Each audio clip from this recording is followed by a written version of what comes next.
Thirikari kugerera Ministry ya Githomo ni yarĩire mĩtaratara yothe gũtigĩrĩra arutwo kuma junior secondary ni maingĩra senior secondary hatarĩ mĩhĩnga o yothe. Mwandiki mũkaru Ministry-inĩ ya Githomo BELIO KIPSANG akiuga irathi 16,400 nĩ cigakorwo ciakĩtwo gũkinyeria mwaka ũkĩte. Hĩndĩ ya gĩikaro na anyiti itemi sector-inĩ ya gĩthomo, KIPSANG oigĩte mathomo ma senior secondary megũkorwo marĩ ngũrani na ma junior secondary. Thukuru cia senior secondary ikĩgĩa na mĩeke ya gũthura gũthomithia mathomo ma science, technology na mathabu, oro ũndũ ũmwe na mĩthako kana mathomo maya mothe me hamwe. We have 11,000 senior schools, and one of the essence of this engagement is how do we map those particular schools to the pathways.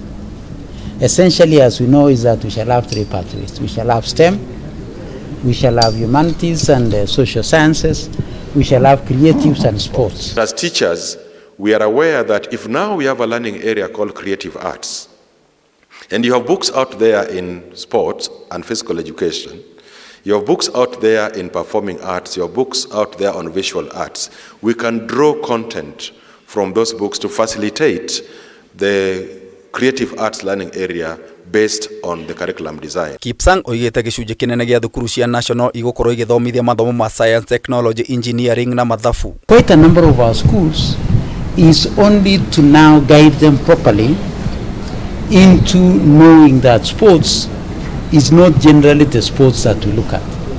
It is more of a sports science, and therefore building their capacity into sports not as the sports that we know, but as a learning area.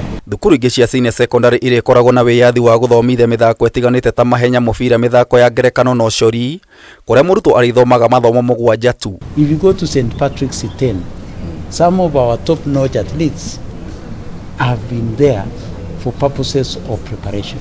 You go to Limuru Girls today, they have done so much in music and creatives. So we can almost bet they will be having the 3 pathways. At senior school, we have been advised that there should be no more than 7.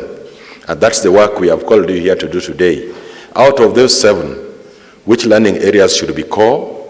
Which learning areas should be support? Ministry ningĩ nĩ yanĩrĩire kĩgeranio kĩa arutwo a senior secondary nĩ ngũrani na kĩa ngathĩ ingĩ, kuona mũrutwo ũrĩa warĩkia senior secondary arĩ na wĩyathi wa gũthiĩ na mbere na mathomo thukuru-inĩ cia kothi cia moko, university kana kwandĩkwo kana kwĩyandĩka wĩra. We are not producing these learners for ourselves. We are producing them for the world.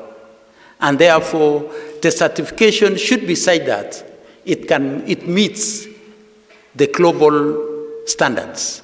Oigĩte mũtaratara wa 844 na wathararirie iheo na cioneki cia arutwo aingĩ, rĩu akĩhinyĩria CBC ĩgũkorwo na moguni maingĩ harĩ arutwo na bũrũri.